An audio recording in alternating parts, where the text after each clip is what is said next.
ครับในการเรียนภาษาละนาที่ถูกต้องแล้วนะครับ ท่านจะต้องถึงแม้ว่าท่านจะเรียนอันจากสถาบันใดมาก็จ้างแล้วนะครับ อันนั้นเป็นเบื้องต้นครับท่านเรียนกะงะมาเรียบร้อยแล้วอันแบ่งอันอักษรสูงอักษรต่ำหูแล้วหูอันไม้หรือสระแล้วนะท่านผสมกรรมเรียบร้อยแล้วนะครับเห็นไหมเพิ่นก็พันเสียงไปได้แล้วเห็นไหมแต่วิธีการเขียนนะมันไม่ใช่ง่ายนะครับ มันนั้นหลงลืมแล้วมันถ้าบอกเคยหันใหม่ๆแล้วมันจะเขียนผิดเขียนถูกนะครับเห็นไหมเพราะนั้นการเขียนผิดคนถูกเนี่ยนะนี่มันเขียนแล้วมันจะทำเมื่ออันเปิ้นเฮาว่าอันเออต่อไปภาษาละนาเฮาจะเพี้ยนนะครับ เพราะนั้นเออไอ้รุ่นหลังๆหรือบัดเดียวนี่นะครับแม่รุ่นหลังๆหรือรุ่นบัดเดียวนี่แหละครับขอนะครับขอเข้าไปอันศึกษาอันจากอัน อ่าจะอ่านภาษาละนาเก้าเงาเพิ่นนะครับในปับษาในปับษาน้อยๆนะที่เป็นตำหายาที่เพิ่นเขียนไว้นะครับสมัยรุ่นนั้นมันบ่มีไม่เอกไม่โทก็คือไม่ยอมไม่ขอจ้างนะครับไหมมันไอ้รุ่นแรกๆมันเป็นอย่างนั้นนะครับมาท่านก็หัดอ่านนะครับว่าอันบรรพบุรุษเพิ่นเขียนไว้400-500เปิดเพิ่นเขียนไว้ได้นะครับมาถ้าท่านออกได้เรียบร้อยแล้วรุ่นหลังๆรุ่นนั้นมานะ มันก็จะเริ่มเกิดอันไม่เยาะไม่ก่อจ้างนะ แต่มันก็พัฒนากันไปนะเปิ้นก็เดี๋ยวเขาไปพร้อมกันมันเป็นไม่ซัดนะครับมันซัด2 กำนะครับเป็นไว้ก่อจ้างนะก็เดี๋ยวเขาก็อุ้มกันอันเนี้ยมันก็ไล่ลงมานะไล่ท่านก็ไล่ลงมาเป็นยกนะครับเห็นไหมแล้วมาถึงบัดเดียวเนี่ยยุค100 ปีสุดท้ายเนี่ยท่านก็บัดเดียวมันมุกกับปะทะก็เป็นส่วนใหญ่แล้วก็มาเที่ยงกันนะครับนี่ผมอ่อนใจได้นะภาษาละนาเฮาเนี่ยถ้าท่าน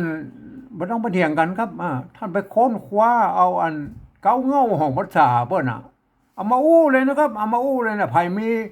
ไอ้แจ๊บแป๊บยาน้อยๆน่ะแป๊บเย็บอันตำหายาโบราณน้อยๆน่ะไทยเอามาเผยแพร่กันเลยนะครับนี่นะช่วยกันนานครับช่วยกันนานครับไผอ้ำแล้วก็ช่วยกันนานครับเห็นไหมแล้วท่านจะหูว่ายุคสมัยนั้นผู้เขียนว่าไว้ในนะครับอันนั้นเป็นยุคต้นของภาษาละนานนะครับเห็นไหมไอ้ยุคอันรุ่นหลังๆมามันก็จะเกิดปั๊บสามาเนาะครับเห็นไหมปั๊บสามาอันแล้วพวกก็จะเขียนเป็นลงในข้าวหงอินข้าวอันยมุสปะหงผาคำข้าวบัวละวงหงอามาคั่วข้าวอันยมุสปะจะเป็นอันไหนมาเปิดเขียนบันทึกไว้นะครับเห็นไหมในป๊อปสา อันนั้นแล้วนั่นไงมันเป็นยังไงมาเริ่มมีไม่เยาะไม่ซัดนะไม่ขอจ้างนั่นแหละไงมาป้นซัด2 ซัดเห็นไหมก็ว่าไปมันก็พัฒนากันไปนะก็เห็นไหมแล้วก็รุ่นที่3มากับรุ่น100 ปีที่แล้วนะครับไม่ใช่100 ปีที่ลงมานะครับหลัง ก็คือยุคอันโฮงพิมพ์ป้นเลี้ยงเมืองใจนะครับท่านก็ยึดถือได้นะครับเพราะว่าป้นพิมพ์มาครับป้นมันแน่ป้นบ่จ้างโฮงพิมพ์นะก็เห็นไหม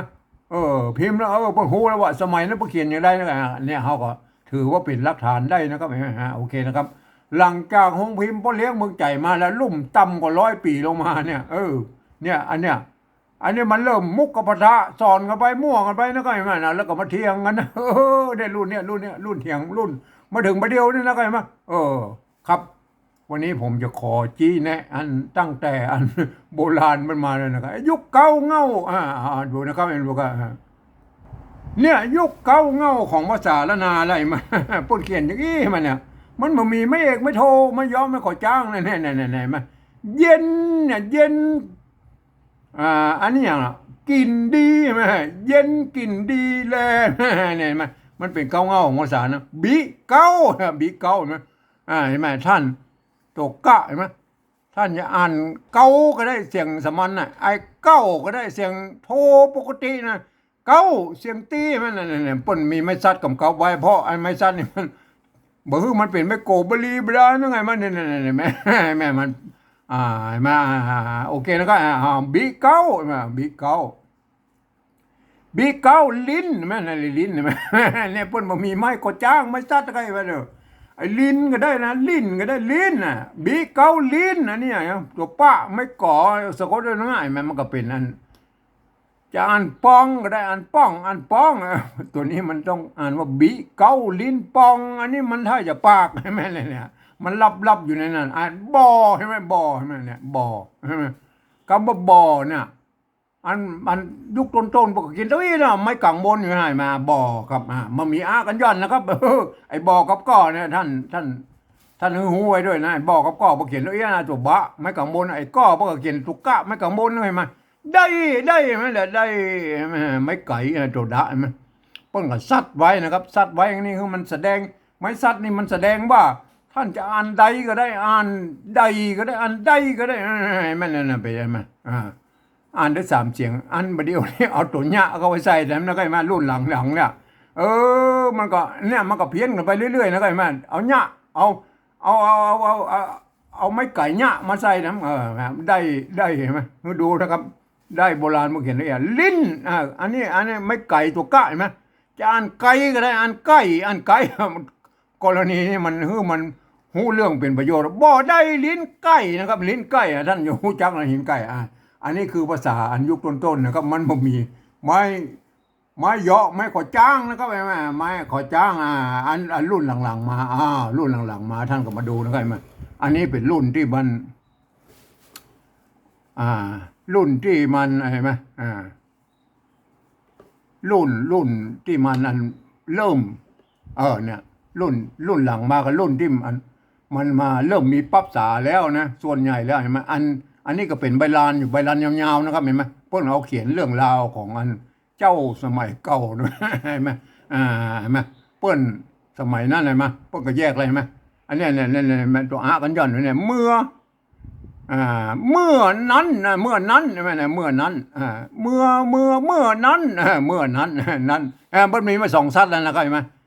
นั้นเนี่ยมันมีอันไม่ซัด2 อันเลยไหมพ้น2 ซัดแล้วแต่มันยังมันมีหัวเด้อมันยังบ่เป็นไม้ขอจ้างด้วยนะก็มัน2 ซัดนะก็เห็นไหมเมื่อนั้นพระญาเห็นไหมเนี่ยพระญาปกติเนี่ยอันกำว่าก้อเห็นไหมเนี่ยกำว่าก้อมันมีกันย้อนเลยนะรุ่นนี้มันก็ยังว่านะมันมีหลายจี้นะครับบางทีมันก็ใส่บางทีมันก็บ่ใส่นะแม่นะมันเป็นอันมาท่านก็พิจารณากันนะครับกันย้อนเนี่ยเห็นไหมกำว่าก้อก็บ่นะเห็นไหมอันก้อเห็นไหมเปิ้นเขียนก้อนะครับแต่เปิ้นอ่านออกเป็นก้อนะพระญาก้อเก่าก็แล้วแต่นะอันนี้ก็บางทีพวกมันบ่เยอะเห็นไหมก็ก้าวนะไม่ใช่กล่าวนะก้าวนะก็ก้าวอย่างครับอันนี้ตัวละมันต้องไม่อ่านนะอันนี้มาเยอะเนี่ยปุดขีดเนี่ยก้าวแก่นะก้าวแก่อันนี้นางเนี่ยตัวนาสะกดด้วยตัวงะอย่างรูปนางเห็นไหมก้าวแก่นางอย่างนางเตวีนางเตวีอันนี้ด้วย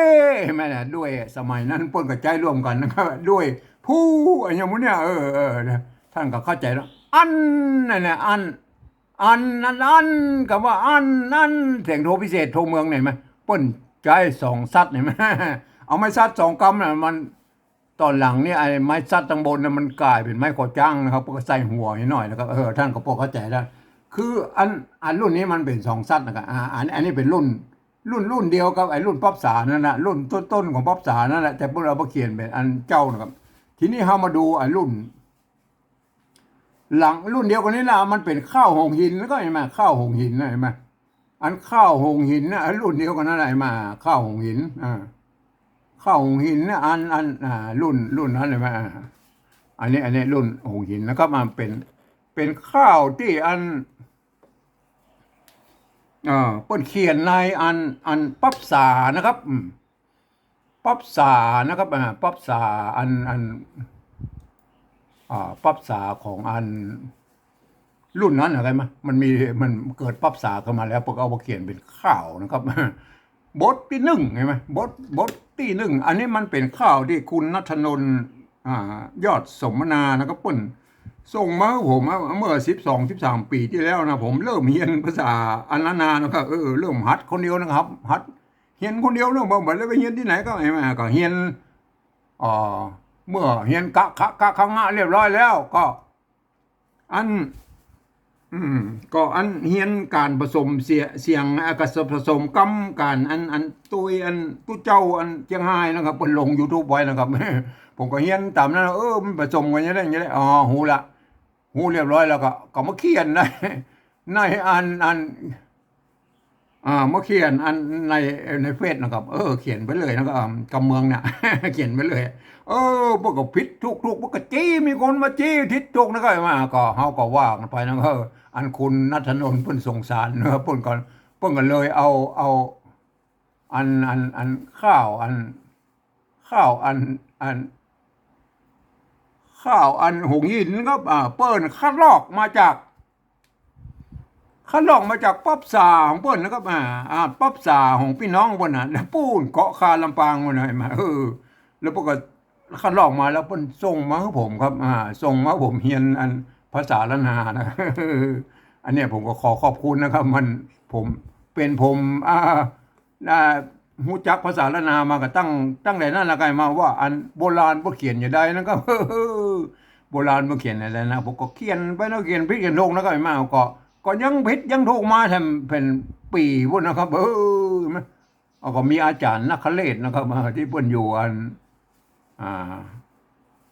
อยู่สระปีนะครับเชียงใหม่นะครับผมก็อยู่ในเฟซนั่นอาจารย์นักเขศก็เคยปะเพิ่นเป็นหนุ่มน้อยอยู่นะครับ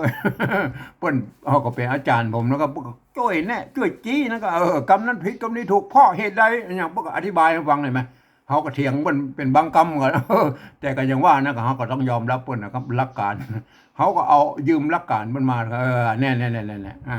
อาจารย์นักเรียนปกติเพิ่นก็ก่อของมันจนอันผมประเดี๋ยวนี้ก็อันมีความเพิ่นฮ้องว่าความรู้นะครับความรู้ในด้านภาษานั้นนะครับพอสมควรนะครับพอสมควรก็ไม่ใช่ว่าอัน ไม่ใช่ว่ามันเก่งนักเก่งหนานะครับก็พอฮู้นะครับพอฮู้แต่ผมจะอู้นะครับ ตามหลักฐานที่มีนะครับ แม่ตามหลักฐานที่มีเพิ่นเขียนไว้จะได้เขาก็เอาเขียนไปตัวเพิ่นอันนั้นก็ผมก็บ่ได้แหกคอกนะครับแม่มันเป็นยังไงมาอันนี้วันนี้เราจะมาอ่านข้าวหงหินนะครับฉบับ อันโบราณน่ะที่เพิ่นคัดลอกมาจากคัดลอกมาจากป๊อบสานะคุณณัฐนนท์มาคัดลอกเนี่ยเฮามาอ่านเลยนะครับเห็นไหมอ่านเลยนะครับแล้วก็จะวิจารณ์ไปเป็นกรรมเป็นกรรมนะจักสำแดงกุล นี่ไม่ใช่กุล จักสำแดงกุลนั่นน่ะกุลมันสะกดด้วยตัวหน้านะครับเห็นไหมสะกดด้วยตัวหน้าบ่เขียนเป็นตัวละแทนเห็นไหมน่ะสำแดงสำแดงนี่มันบดินบอกละรุ่นนี้มีไม่เยาะไม่ขอจ้างแล้วนะครับเห็นไหมเหมือนก็ไอ้รุ่นไอ้ป๊อบสายาวๆตะกี้ป๊อบสาที่บนเขียนเรื่องราวเจ้าหน่อยไหมจักใช่ไหมเนี่ยมันผิดที่จักนะครับใช่ไหมมาผิดจักโบราณไอ้405 ปีร้อยแรกเปิ้นมาใส่ไม่ตัวกะนี่ก็ใช่ไหมเนี่ยพวกกระจักแล้วนะครับรุ่นนี้เปิ้นก็ใส่ตัวกะตัวใช่ไหมก็โอเคนะครับแล้วก็ท่านก็หูไว้กันแล้วกันไอ้จักเนี่ยจักสำแดงกุลท่านจะเขียนแบบใดก็ได้ก็บ่ผิดนะก็เห็นไหมถ้ามาใส่กะนี่ก็เป็นรุ่นแรกนะเห็นไหมถ้ามาใส่กะก็รุ่นอันที่ไม่มีภาษาแล้วก็เขียนจักอย่างนี้นะครับเห็นไหมจักสำแดงกุลนะครับเห็นไหมโอเคนะครับต่อไปนะครับตัวกะละหงมันต้องอ่านเป็นตัวคะนะครับ มันตั้งแต่โบราณมาแล้วคะนะคะกูลนะคะกูลนอใช่ไหมนอมีมะยอนะครับมานอนอมีมะยอนะครับนอใช่ไหมอันนี้คือมะยอก็ขีดลงมาเนี่ยนะขีดลงมาเนี่ยนะมันก็เหมือนในใบลานเมื่อกี้นะครับใบลานยาวๆของเจ้าน่ะคะกูลนออันนออันนี้เปิ้นเอาขันย้อนไว้เผยบางทีเอาไว้ตรงนี้ก็ได้เอาไว้ม้วนไว้ตรงนี้ก็ได้ก็แล้วแต่นะนอนเนื้อใช่ไหมเนี่ยเนื้อไม่เนี่ยหั่นรุ่นนี้มีไม้ขอจ้างเปิ้นหั่นมันมีหัวไม้ขอจ้างแล้วเนื้อเห็นไหมอันไม่เกลือท่านสังเกตนะครับเห็นไหมไม่เกลือเนี่ยอันโบราณน่ะ เปิ้นไม่เกลือก็ไม่เกลือนี่มันใจร่วมกันนะก็ไม่มาอันนี้เปิ้นสร้างอันเอากันย่อนเอากันย่อนอยู่นี่แล้วก็ทำตัวมาไว้นี่ให้มันเป็นไม้สระเอือนะไม่เกลือมันนอนเนื้อมันเห็นไหมเป็นเห็นถ้าละไม้เปิ้นจะเริ่มแยกอัน ไม่อันไม่เกลือก็ไม่เกลือออกจากกันแล้วนะไอ้มารุ่นนี้เห็นไหมนอนเนื้ออ่ะนอนเนื้อ นอนเนื้อแล้วก็ท่านหูแล้วนะมันแยกเป็นอันสองอย่างแล้วนะครับเห็นไหมอันไม่เกลือว่าเห็นไหมอ่า สมัยนั้นอันไม่เกลือว่านะอัน ถ้าถ้าเป็นโบราณปุ้นใจไม่กี่นะครับรุ่นเนอใช่ไหมอันนี้ปุ้นใจไม่กือใช่ไหมอันไม่กืออันปุ้นกับเหมือนกับไม่กืออันยุคต้นๆนั่นแล้วไงแม่ปุ้นก็เอาไม้กี่มาแล้วก็เอาไม้ส่องน้อยตะวัดเข้าไปตรงกลางนั่นไงแม่เนี่ยคือไม่กือเนี่ยนอนเนื้อนะครับนอนเนื้อจาดจาดเจื้อใช่ไหมไม่กือใช่ไหมเจื้อใช่ไหมไม่เกลือใช่ไหม จ้าเจื้อเจ้าเห็นไหมเจ้าเห็นไหมป้นสองซัดเห็นไหมนั่นเห็นไหมอันถ้ามันอยู่โดดๆในป้นใส่หัวเห็นไหมถ้ามันอันเป็นเจ้าเห็นไหมมันมีไม้ซัดกำกับไว้เพื่อมันเป็นไม้โกไม้แถมซัดนึงมันแสดงว่าเป็นไม้ก่อจ้างอันนี้เห็นไหมเนี่ยมันเป็นยังไงจ้าเจื้อเจ้าอันนี้ตัวป้าโปอันนี้ไม่โกบาลีอันแล้วก็ตัวท่าไม่กี้โปที่นะครับโปที่สัตตาอ่านว่าสัตตานะครับโพธิสัตตาแล้วก็ตามนะครับโพธิสัตตาตามนะครับตามตามโอเคนะเอาอ่านต่อนะครับตาม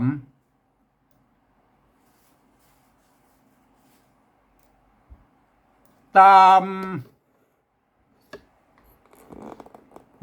ตามเต้เต้เห็นไหมรุ่นนั้นพวกเอารุ่นนั้นรุ่นนั้นพวกเอาอันสะสบมาสะกดเลยไหมสะอันสคสะสคมันเต้ไหมตามเต้ไว้เดิมอันนี้เดิมมันรับไอ้แม็กเย็บหน่อยไหมมันตัวมะนะครับไม่เก๋ไหมอันนี้ไม่เก๋ไหมไม่เก๋มันใส่เอาตัวอากันย้อนเปลี่ยนเป็นตัวมะมันก็เดิมเต้ไว้เดิมมีเดิมไว้มีเต้ไว้เดิมมีไว้ตามเต้ไว้เดิมมีไข่จ๋าเดี๋ยวมีไข่จ๋าเดิมมีไข่จ๋าแห่งในญาแห่งในญาแห่งในญาสืบไปไหมสืบไปไหมอันนี้อ่านง่ายหน่อยเพราะว่ามีมาเยอะไม่ชัดแล้วสืบมาก่อนอันอันนี่นะสังเกตนะครับไม้ซัดบนสองซัดเห็นไหมแบบสองซัดนี่มันต้องมีหัวนะครับอันถ้ามันอันซัดโดดแล้วไปมีหัวนะมันก็กันว่ากันว่ามันจะซับซ้อนก็ไม้ซัดนะก่อนอันนะครับอันตาบอเนี่ยมาเจอกับมาบอนะครับบอเห็นไหมตะกี้บออันสมัยนั้นป้นบ่มีมะเยาะนะครับรุ่นนี้ป้นมีมะเยาะปกติใส่มะเยาะให้หน่อยบอนะเห็นไหมแต่ป้นบ่มีกันย้อนนะครับแต่รุ่นนั้นบางฉบับเนาะอันที่พอว่าอันกำมาบอกกับก่อของอันฉบับใบลานอันเจ้าน่ะเห็นไหมอันนี้ป้นใส่กันย้อนด้วยมาก็สุดแล้วแต่ท่านให้มาก็เขาก็ว่ากันไปนะครับว่ากันไปวิจารณ์กันไปนะครับตาบ่หันตาบ่หันหูฟังหูฟังอันนี้อ่านไปเลยตามหลักการของภาษาละนาได้เลยใช่ไหมหูฟังบ่มันเสียงโทพิเศษแล้วก็มันใช่ไหมไม่ซัดสองซัดใช่ไหมมันหลอนนะครับหลอนมันหลอนหลอนยังเอาไปอ่านดูดิ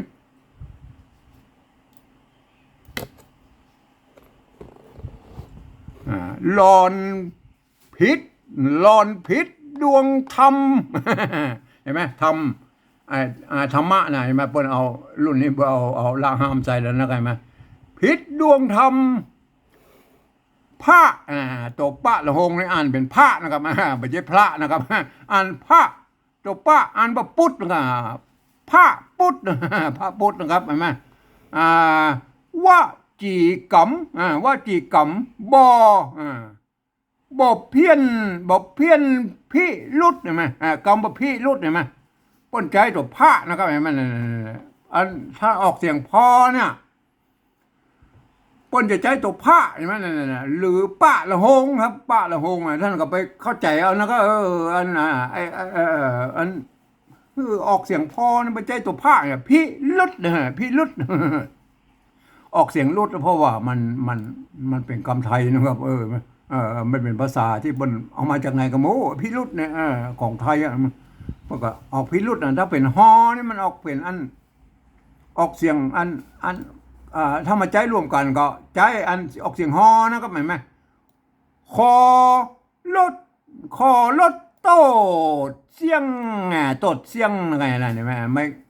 อันก็ยังว่านะขอรถโตดเลยเอาเนี่ยนะโตดเลยนะก็เห็นไหมโตดเห็นไหมถ้าเป็นอันไตยวนบนก็เอาใส่ไม่กงเห็นตัวนะบนก็กลัวมันเป็นโตดนะครับก็อันก็แล้วแต่นะครับเห็นไหมมาเนี่ยพวกเห็นตัวเองมันก็โตดแล้วนะครับอย่างนี้ก็โตดแล้วนะครับเห็นไหมแต่ก็อย่างว่ามันก็สืบสานมาอย่างนั้นก็โอเคนะครับผมก็ไตยวนเหมือนผมก็บางพ่องก็ใส่บางน้องก็บ่ใส่แล้วไงมาก็แล้วแต่นะไอ้ไม่กงใช่ไหมขอรถโตดเสียงใช่ไหมอันนี้อ่านได้ไหมเสียงใช่ไหมปนอันนี้มีหัวแล้วใช่ไหมอันนี้แบบอันไม้ขอจ้างอะไรมันเนี่ยไม้ขอจ้างอะไรใช่ไหมมันมีหัวใช่ไหมโอเคเลยไพญาอันนี้เป็นอันไม้ไก่บาลีอันไม้ไก่บาลีนะครับเห็นไหมมันตัวพระเห็นไหมเนี่ยตัวพระอันนี้ตัวพระอยู่นั่นนะอ่านว่าไพนะไงไพญาปุ่นไม้ไก่บาลีปุ่นใจไม่เก๋นะครับไม่ใช่ไม้ไก่นะครับเห็นไหมมาพัฒนาเป็นไก่เนี่ยครับเห็นไหมโอเคนะครับเราไปดูนะครับดูต่อไปนะพญานะครับพญาพญาละพญามีเมืองไหมเมืองไหนไม่ก็สรุปแล้วว่าไม่เกือเนี่ยจะใจไม่กี่ก็ได้ไม่เกือก็ได้นะไก่มากก็เอามีเมืองมีเมืองนึ่งเห็นไหมเนี่ยนึ่งเห็นไหมนึ่งมีเมืองนึ่งนะครับนึ่งเห็นไหมหนึ่งเห็นไหมถ้าเป็นบาลีคนใจไม่กือนะครับก็คืออันนี้เป็นใจไม่กือเห็นไหมไม่กือมันก็สมัยนั้นยังไม่มีไม่กือได้ระดับมารุ่นปั๊บซาเนี่ยอัน300 ปีมาไม่กือปกติบัตันได้สร้างเลยนะครับเห็นไหมเพียงแต่ว่าอันไม่เกือก็ไม่เกือนะเปิ้นแยกกันนะนึ่งนะฮะอันเห็นไหมนึ่งนานปุลีรัฐาชื่อปาลานาสีเอกไม้ขอจังเลยไหมอันนี้มันอยู่โดดๆเป็นไม้ขอจังโดดดิมีป้อมไหมป้อมไม้อยู่โดดไม้ขอจังมีป้อมพระการตัวพระโลงอ่านเป็นตัวพระแล้วก็พระการเซิงเมืองใหญ่นะครับเซิงเมืองใหญ่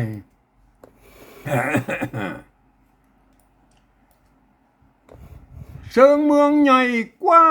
งก่อเห็นไหมเนี่ยก่อหินทานเนี่ยคำว่าก่อเห็นไหมอันนี้มันก่อแท้ๆแล้วกันเห็นไหมแต่เปิ้นใส่เขียนกะอันไม่กังมนนะมันเป็นอัน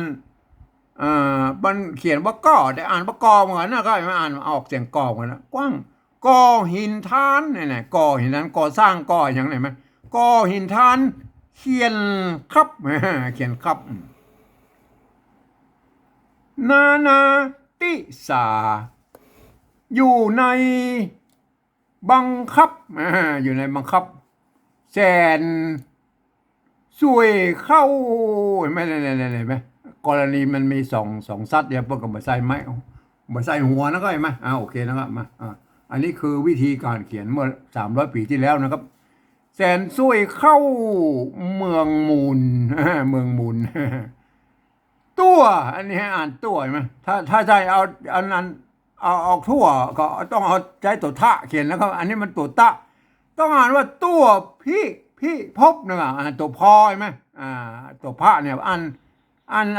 พอเนี่ยพี่พบเห็นไหมตัวพี่พบตัวพี่พบแล้วนะว่าตัวพี่พบคาบเห็นไหมตัวกะลงอ่านคาบนะครับคาบนบจอมขุนย่อมบอลิมูลย่อมบอลิมูลเรืองฤทธิ์เรืองฤทธิ์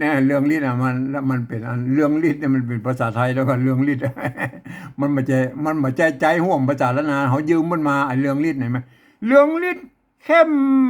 กล้าเนี่ยกรณีเข้มกับกล้าเนี่ยมัน อันไม้สัตว์เนี่ยมันป้นอันมาเป็นไม้โทเนี่ยป้นใส่หัว โอเคนะครับเรื่องฤทธิ์เข้มกล้าอ่าพระพระโจรนะนี่ตัวจ้าเนี่ยเอาถึงจอนะมันเป็นตัวจอนะครับไม่ใช่ไปอ่านชนนะนี่นะครับชนนะนี่นะมันไทยครับตัวจ้านี่มันออกเสียงจอนะครับพระอ่านพอรอนี่อ่านพระนะไม่ใช่พระนะครับ พระโจรนะนี่พระโจรนะนี่นะครับ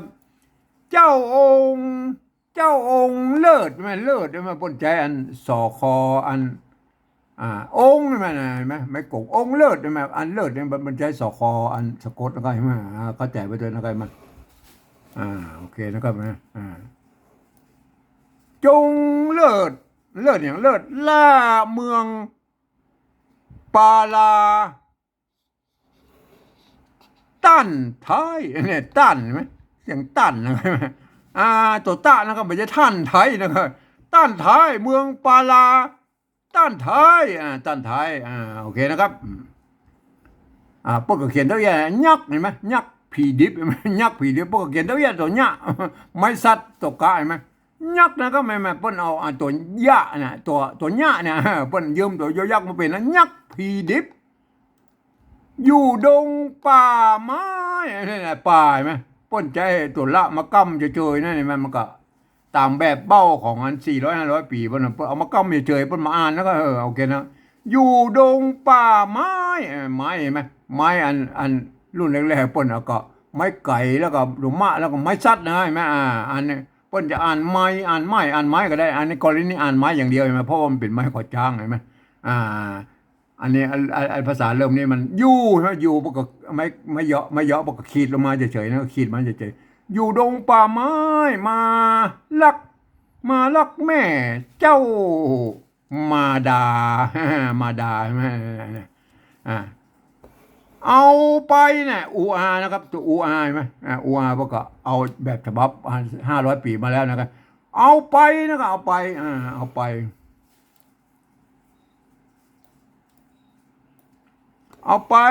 อย่างซ่อนไว้เนี่ยอันไว้มันรุ่นนี้มันมีหยะไว้หยะโอเคนะก็บางเขียนพวกก็เอาหยะโผล่มาเลยไหมหยะโผล่มาไว้หยะโอเคนะไม่ก็จ้างซ่อนไว้ตี้ไผ่นะเจอไผ่ไม่ใช่ไพรนะครับไพรพึกขายไหมพึกเห็นไหมป้นใจตัวผ้านะครับพึกเห็นไหมไม่กือนะครับไม่กือโทษทีพึกขาความจริงมันจะต้องไม่กึนะครับรุ่นนั้นยังบ่มีไม่กึเลยนะครับไม่กึมันยังใจร่วมกันนะไผ่พึกขาตะมาอันนี้ต้องอ่านว่าอาตาไม่ใช่อ่านนะครับโทษทีถ้าอาตมามันจะมีตะซ้อนตาซ้อนตาเนี่ยมันมาเพิ่นก็อ่านว่าอาตมาหายโหนกว่าจ้อยกอดจ้อยหน่อยเสียงโดพิเศษนะจ้อยบ่หูเนี่ยบ่หูเห็นไหมป้นใจตุละเขียนแล้วก็ไทยก็รู้นะเห็นไหมอันเสียงฮอเนี่ยอันที่ป้นใจร่วมกับภาษาไทยเนี่ยป้นใจเขียนเป็นตุละนี่นะครับแต่ป้นออกเสียงฮอนะก็บ่หูแห้งโหนใช่ไหมไม่ใช่บ่รู้แห้งโหนนะครับบ่หูแห้งโหนเนี่ยรุ่นหลังผม4-5 ปีไม่ได้นะครับบ่รู้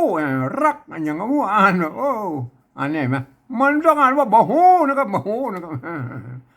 อันนี้มันเพี้ยนมันก็ยังว่านะพวกเขียนอย่างอี้ก็ต้องอ่านว่าบ่หูแห้งโหนนะตำบลซักนะครับซักเห็นไหมซักนะครับถ้าจะเป็นซักนี่ต้องใช้ตัวซะนะครับตำบลซักน้อยเสียงโทพิเศษนะน้อยไหมน้อยมันใจไม่ขอจ้างนะครับไหมเห็นไหมมันซัดโดดซัดโดดมันจะเป็นไม่ซัดไปพวกเลยใส่เป็นไม้ขอจ้างนะก็เห็นไหมเอาโหแล้วท่านหาแล้วก็พัฒนาไม้ขอจ้างมาเป็นอย่างไรนะก็หายเย็นวอยเงียบมิดนะเงียบมิดหายเย็นวอยเงียบมิดจตุติสา นาจุติดจุติดเกณฑ์เกณฑ์เห็นไหมเกณฑ์เห็นไหมอันนี้คือเกณฑ์โบราณผู้เขียนยี่ไหมเอาไม่เกตัวกะสะกดด้วยตัวหน้าดังแมวใช่ไหมอันสมัยเดียวนี่จะคือมันถูกจะคือมันต่างภาษาไทยไปหน่อยก็เอาเกณฑ์ไปอันตัวหน้าดังแมวเอาตัวดะใส่น้ำลงใส่อันไม่ละห้ามเนี่ยก็สุดแล้วแต่พัฒนากันนะครับเห็นไหมจุติดเกณฑ์ไพ่ฟ้านะครับไพ่ฟ้าอันนี้อ่านไพ่นะไม่ใช่ไพ่นะครับไพ่ฟ้าอ่านเป็นพอนั่นนะป้าละหงเนี่ยไพ่ฟ้า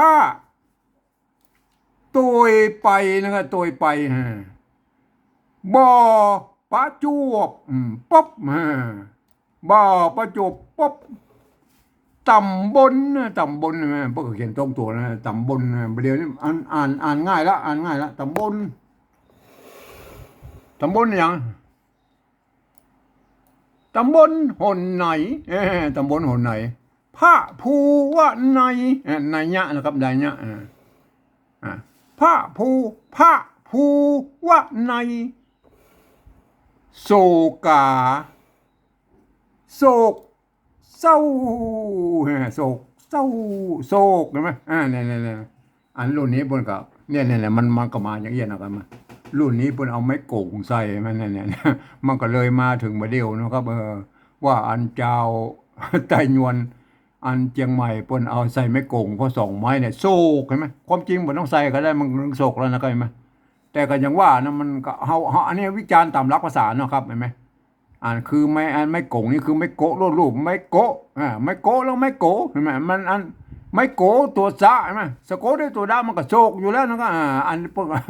อันรุ่นนั้นพวกก็ไม่แน่ใจว่ามันเป็นโศกเนาะพวกก็เอาโศกนี่นะโศกก็เอาไม่โกงใส่นะก็เอาแล้วแต่นะครับโอเคอันเฮาก็ว่าไปตามนั้นนะครับมาโศกเศร้าเห็นไหมเศร้าอันนี้กรณีนี้เปิ้นอันไม่ขอจ้างนะเปิ้น2ซัดแล้วมันก็โอเคแล้วมันหัวเป็น2ซัดเห็นไหมอันนั้นมันเปิ้นก็เขียนมันต้องมีหัวใช่ไหมโศกเศร้าโอเคนะครับโอเคนะครับท่านกับดูไปนะอันนี้คือภาษาที่มันเขียนเมื่อ300 ปีที่แล้วนะครับเห็นไหมเต้ามีเต้ามีแต่เต้ามีแต่ไม่ยอมเปิ้นก็ขีดมาอย่างนี้นะเหมือนมาเอกละเหมือนมาเอกไทยนั่นแหละเห็นไหมมันบ่มีหัวนะครับเต้ามีแต่จอมเทวีอยู่เฝ้าเห็นไหมอยู่เฝ้า7 นาง7 นางอย่าง7 นางงามแวดล้อมเห็นไหมแวดล้อม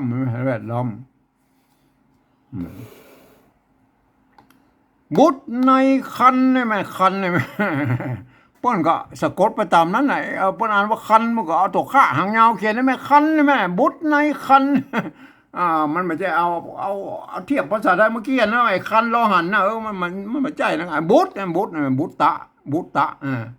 เปิ้นห้ามตะตัวนี้ก็มันบุตรตะบ่ก็เป็นบุตรอย่างเดียวนะก็บุตรตะมันไม่ใช่บุตรตะละนะครับบุตรตะละมันเป็นอันภาษาอันอย่างสันสกฤตนะครับเห็นไหมอันนี้มันบุตรตะครับเป็นบาลีนะบุตรในคันบุตรในคันหากมีอยู่พร้อมหากมีอยู่พร้อมอ่านได้นะครับมีว่าอยู่ผาศาสตร์อันเนี้ยตัวพระโลงอ่านเป็นตัวพระนะครับก็อ่านว่าผานะครับอยู่ผาศาสตร์ห้องมนเทียนมนเตียนไม่ใช่มนเทียนนะโทษทีมนเตียนอยู่ห้องมนเตียนนะครับมนเตียนนะครับอันนี้มนเตียนเห็นไหมอันนี้เปิ้นใส่อันเห็นไหมตะละหงมันเป็นอย่างนี้ไหมนะตัวหน้าสะกดอยู่นี่มันเป็น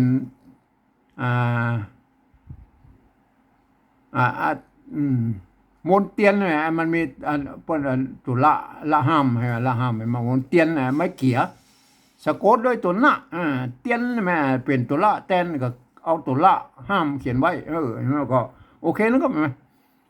อันนี้มนตละนะครับมนตละนะมนตละมนนะครับมนอันสะกดด้วยตัวหน้าเนี่ยมนนะครับมนตละนะตละก็คือตัวตะแล้วก็ละเนี่ยมนตละพวกก็เขียนรวมกันเป็นอย่างนี้นะมนตละนะโทษทีนะครับ มนตละนะอันนี้หกนะก็หกนาง มนตละอ่าต่อไปแล้วก็หกนางม่อมซ้อยมนตละมนเทียนมนเตียนหกนางม่อมซ้อยม่อมซ้อยม่อมใช่ไหมอันมาเยาะบอกก็ขีดนี่นะครับมาเดียวมันมีมาเยาะเดียวมันมีหัวนะก็โอเคนะครับมันเอาแล้วแต่นะม่อมซ้อยไหมเห็นไหมอันไม้ซัดโดดๆเนี่ยเป็นไม้ขอจางเนี่ยเพิ่นใส่เป็นอันมีหัวนะครับมาม่อมซ้อยยู่สุกนะครับยู่สุกสะเถียนสะเถียนใช่ไหมสะเถียนลูกสะเถียนนั่นไงมันสะเถียนใช่ไหมบางครั้งบอกก็ใส่บางครั้งบอกใส่นะไอ้ซุกเห็นไหมซุกบอกก็ใส่ตัวละห้ามนะไหมบางครั้งบอกก็ใส่ตัวละเนี่ยไหมบอกก็ใส่อันตัวละห้ามด้วยมันเนี่ยสะเทียนเนี่ยอันนี้ไหมเป็นตัวสะกดบนใส่พ่องไปใส่พ่องนะครับใส่นักมันก็เผื่อไปนะครับเห็นไหมพัดเปลี่ยน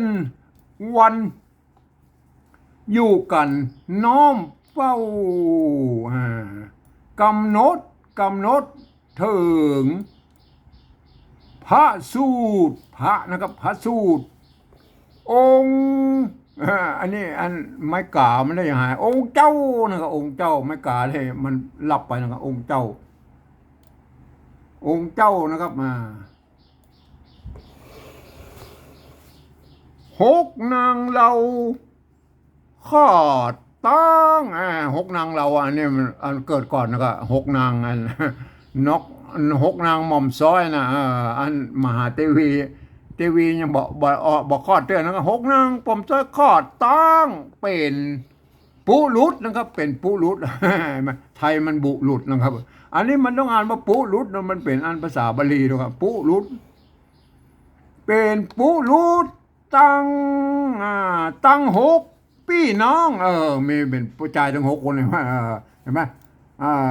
พี่น้องของอันกำมันไหนไหมหกพี่น้องสมซากหน้าสมซากหน้า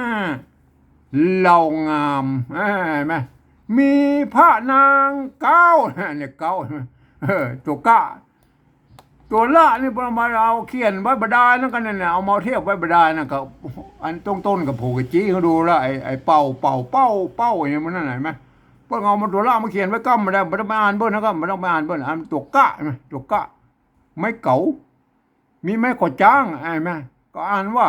เก้านะเก้าอ่านว่าเก้านะไอ้ตัวละไม่ต้องไปอ่านมันต้องไปสนใจมันเขียนไว้ประดับงามเลยมีพระนางเก้ามีพระนางเก้านะครับเจ้าบัวนะครับเจ้าบัวอย่างอ่านต่อนะครับเจ้าบัวจีหวานจีหลาม จีหลามไม่ใช่จีหวาน ตัวละนะครับไม่กาดมอายเจ้าบัวจีหลามบัวจีหลามมันก็ถ้าอันดอกบัวยายเป็นแถวเนาะจีหลามจอมนางงามบ่อพระสูตรได้นั่นได้ยะครับเห็นไหมอันรุ่นนี้มีได้ยะละเห็นไหมอันรุ่นนี้มีได้ยะโทษทีนะครับได้ยะก็มีนะครับได้โอเคนะครับสรุปแล้วว่ามันเกิดไอ้ได้ยะเนี่ยมันเกิดจากรุ่นนี้นะรุ่นนั้นรุ่น300 ปีของข้าวหงเห็นข้าวอย่างตาลายแล้วเนี่ยเป็นอันยุคปับษาเนี่ยมีได้ยะแล้วนะครับรุ่นแรกๆพวกมันมีนะก็ปกติเขียนได้อย่างเดียวนะครับรุ่นนี้มีได้ยะแล้วนะครับแบบพระสูตรได้นะครับเอาต่อไปนะครับ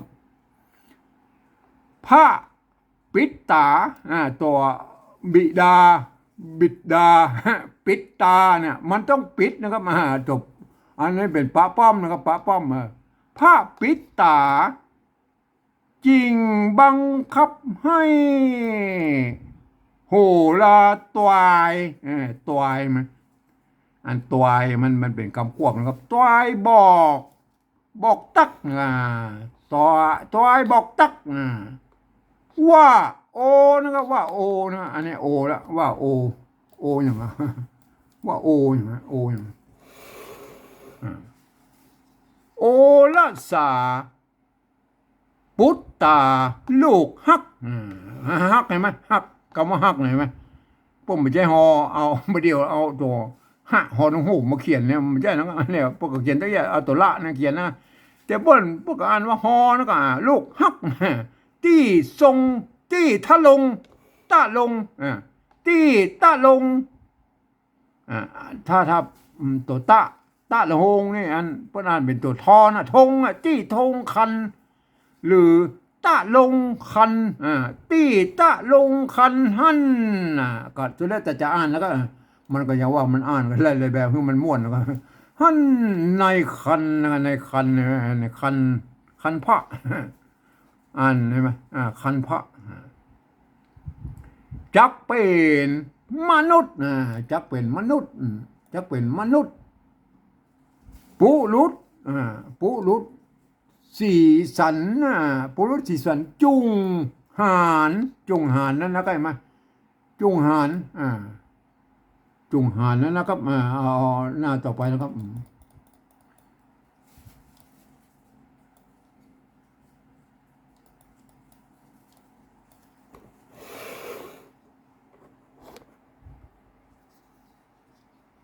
กูลนะครับกูลใช่ไหมหานกูลกอยกะละโหงนี่มันอ่านเป็นคอนะไข่ตะลงสาบถ้อยแม่ก้อยตะลงสาบถ้อยนะครับเห็นไหมกูนกอยไข่ทะตะลงสาบถ้อยลือเป็นนั้นสัตตามิกา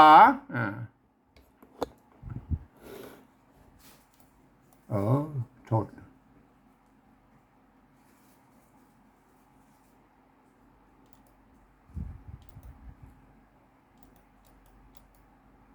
ทีเท่านั้นเลย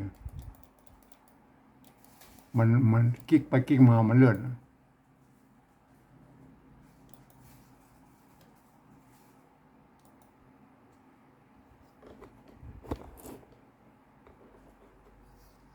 หรือเป็น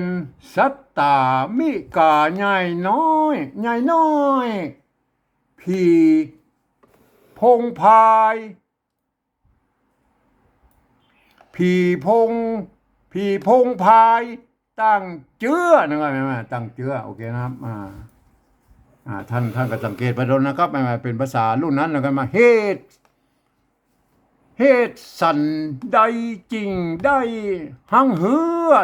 หังเหือ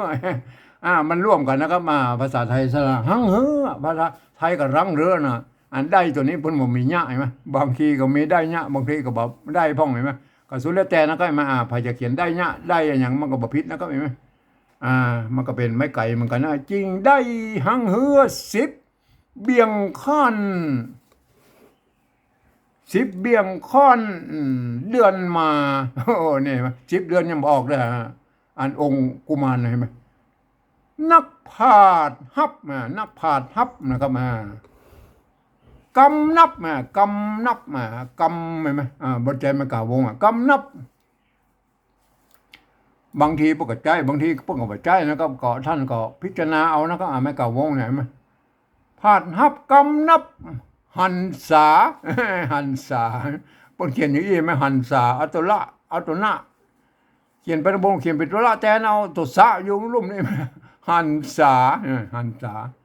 เอาต่อไปนะครับหันษาแล้วนะครับไหม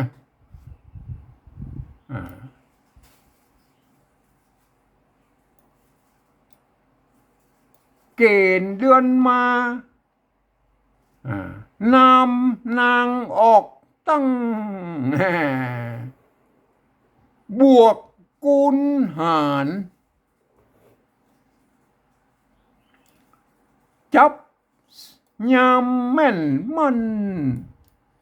ตามกำปีเดิมแม่นตัดโอเคนะครับต่อแม่นตัดแล้วนะครับไหมมหาราชาบ่ผิดแพก แพกปัดนะครับแพกปัดนะไม่ใช่เนี่ยจะไปอ่านเป็นพลัดนะไม่ใช่นะครับแพกปัดนะฮะบ่ผิดแพกปัดตามเศษได้ตามเศษได้โหลาแล้วตุนขาบนบมาแล้วตุนขาบนบตามกำปีกำปีถาเห็นไหมว่าว่าบุตรลาจาตะลงคันอยู่หันเป็นโปธิสัตว์นะโปธิสัตว์มันสัตว์โปเขียนได้ไหมตัวสัตว์นี่มันมีหลายอย่างนะฮะอ่านเป็นสัตว์ชื่อสัตว์ก็ได้นะหรือสัตว์อันหน้าคนก็ได้พวกอะไรนะชื่อสัตว์ใช่ไหมเป็นโปธิสัตว์ตนบุญแม่นมันแม่นมันใจคนโยญามาใจคนโยญามานะครับมาบรรทัดต่อไปมาอย่างมานบกันพระสูตรมาจักผ่านพิภพเป็นปิ่นเก้าคลองเมืองไม่ใช่คลองนะครับอ่านว่าคลองเมืองนะครับอ่านว่าคลองเมืองนะครับพระบพิตรเจ้าแต้นคำยังไงคำเห็นไหมแต้นคำอย่างไรคำเหลืองนะมีมโนเนืองปีติบ่เศร้าเห็นไหมบ่เศร้าแล้วนะครับจริงพระตาลปั่นรางวัลโหนเท่าตามเปิงกวนบอกคอยนะครับไอ้มาเอาเลยนะครับไอ้มาแล้วบรรหารแล้วเห็นไหมแล้วมันมีไม่โทรไม่ขอจ้างนะครับไอ้เมื่อเห็นไหมแล้วในสมัยนี้ปกติปนบ่มท่านไปพิจารณากันนะครับแล้วบรรหารให้นางหนุ่มน้อยคือนางหนุ่มน้อยพัดนะครับไม่ใช่พลัดนะครับพัดมันตัวละในประมาณพัดเปลี่ยนเฝ้าพัดเป็นเฝ้าเทวีจอมนางจอมนาลีนาลีอันเป็นไทยนะครับนาลีไม่ใช่นาฮีนะครับนารีจอมนาลีก็ฟังบทหน้ายามหนอฟ้านะยามหนอฟ้าพระสูตรตีลุนก่อนแลนายเฮยไม่นายเฮยคำว่าเฮยอันในข้าวบนใจตัวหะห่างยาวนะก็ไม่มาหะตัวหอห้าหอน้องหูเฮยครับอันนี้ก็คือลักษณะการเขียนอันของภาษารุ่นอันยุค300 ปีที่มีภาษามานะครับท่านก็หันแล้วนะครับมาลักษณะไม่เยาะไม่ก่อจ้างมันเป็นอย่างใดนะครับมันก็แปลเปลี่ยนมาจากเบื้องต้นเป็นอย่างใดนะครับท่านก็เอาไปพิจารณากันนะครับแม่ผมอ่านให้ฟังนะครับแม่ก็ขอให้ท่านไปศึกษากันนะครับต่อไปก็คงจะไปเป็นอัน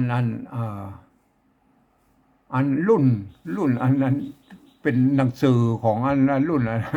คงพิมพ์พ่อเลี้ยงเมืองใจนะครับแม่อันรุ่นนี้ก็คงฮือหันนะเอาฮือท่านว่าหันเป็นอย่างนี้นะครับแม่ก็โอเคนะท่านเอาไปพิจารณากันนะครับครับวันนี้ผมขอบรรยายเพียงแค่นี้นะครับ